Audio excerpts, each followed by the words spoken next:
Xiaomi is tipping this phone as rise to the challenge. Okay, so what challenge are they rising up to? Battery challenge, camera challenge, cooling system challenge, fast challenge? Okay, we'll find that out in this teardown video. Right from the bat, I just want you guys to know I love the finish of this device. The matte finish takes less fingerprint. It takes fingerprint, but it takes way less fingerprint than most of the smartphones in this category. But you should throw in a protective case if you don't want your fingerprint messing up your phone all around. Okay, so let's talk about the rise to the challenge. Now, there are a couple of things that comes to mind when you hear Infinix say, the Xiaomi says rise to the challenge. So what challenge are they rising to? Speed, network connectivity, cooling system, efficient battery, better camera. That is why I'm here. I'm here to show you guys the inside of this smartphone and do a proper review of what you should expect when you buy this device, from performance to usage and durability. Now, the phone comes with back plastic and plastic frame and the front glass. The glass front is called Gorilla Glass 3, which is pretty durable. And as you all know, glass breaks, plastic bends. You can imagine if I'm trying to take out a glass back this way, it might have popped off by now, but since it's plastic, it bends. The plastic is very light, and this is one of the many things I love about this smartphone. This smartphone is so lightweighted and it's pretty cool, very easy to take around. To take out the frame, I'll have to take out a couple of screws, but before then I just want to show you something, that the camera module of this device is so big that it wobbles on the table. What I'll do is, at the end of this video, I'll put back the plastic back and try it and see if it still wobbles, or just after taking out the back, guys, when it's wobble. We'll find out.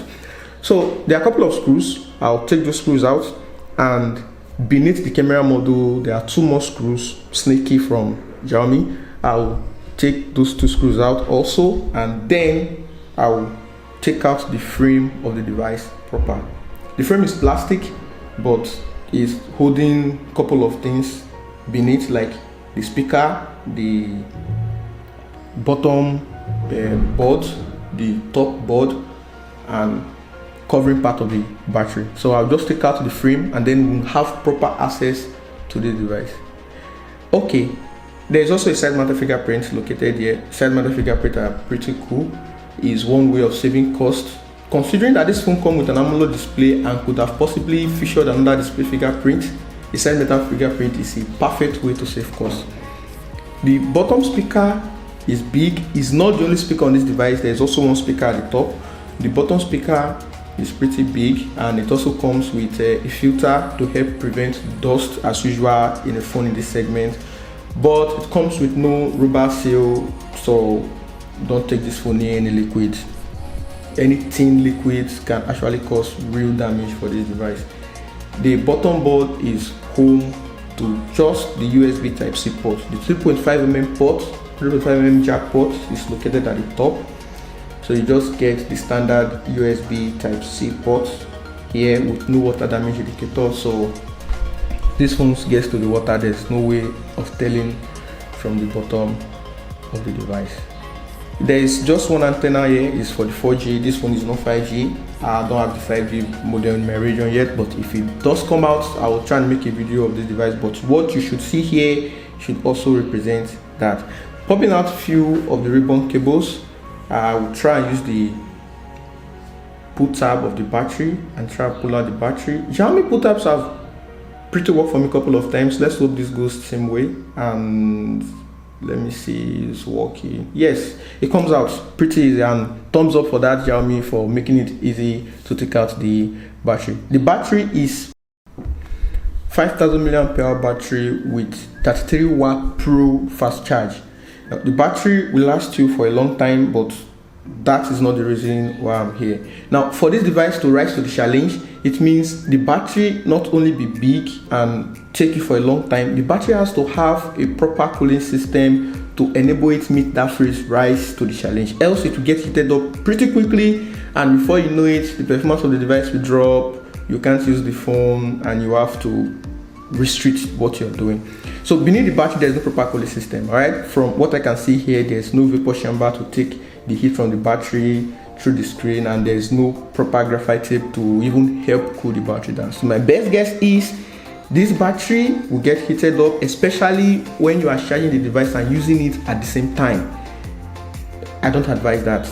Don't do that. All right. So I'll be taking out the top board, and then we'll be taking a look at the chipset of this device and see how efficient the cooling system for the chipset is. All right. I'll also be talking about the cameras of the device and how well they go. The main camera is 108 megapixel. It has no OIS. Then it has a couple of other cameras, 8 megapixel ultra wide, then two megapixel for other camera sensors, macro and depth sensor. Then up front it has a 16 megapixel selfie camera. None of the cameras can take 4K videos, which is kind of a bummer for a device of this category, considering that its predecessor, the Redmi Note 10 Pro, can do that. So this is definitely a step down. I don't see the camera rising up to the challenge here, but I'll leave that for tech reviewers to handle. Now, before I talk about the chipset, I want to take your attention quickly to the board of the device. You see, from the chassis of the phone, you see that underneath the chipset there is a copper cooling system there. Now, this copper cooling system helps take heat from the chipset and passes it through the screen out. This kind of cooling system is supposed to be beneath the battery. It would have been good if it's beneath the battery, because it will help cool the battery a lot. Now, what this means is the MediaTek Helio G96 inside this device and its GPU is well cooled more than the battery. It's almost as if Xiaomi paid lots of attention to the chipset and just left the battery to be getting heated up. All right, so I think it's a trade-off here. All right, you get cool chipset. If you are working with the device, the chipset can perform for a longer time. But if you plug the device and using it, the battery will get heated up because there is no good cooling system for the device, for the battery itself. So the chipset will rise to the challenge in terms of performance, long performance, but the battery will drop down when it comes to heating up. That's a bummer, right? But it is what it is, and you got to take that. So what's my take on the Xiaomi Redmi Note 11S? Like I said, I'm not a tech reviewer, so I'll leave all the tech analysis to tech reviewers, and one of my trusted person to do that is the person of my age from Tech24. I'll link to his review video in the description below. You can go check it out. Okay, so this video will be getting this phone will be getting at least 2 years of major software update, which is pretty dope.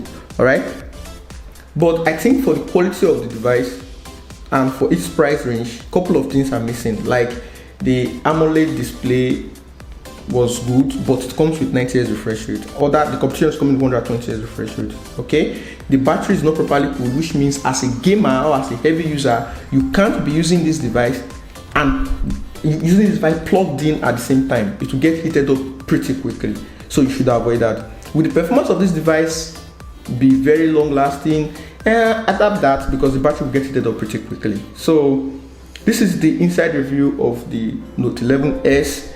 It's me, the inside man from TechRant. Don't forget to hit the subscribe button and turn on the post bell. I'll see you guys for the next one. Bye for now.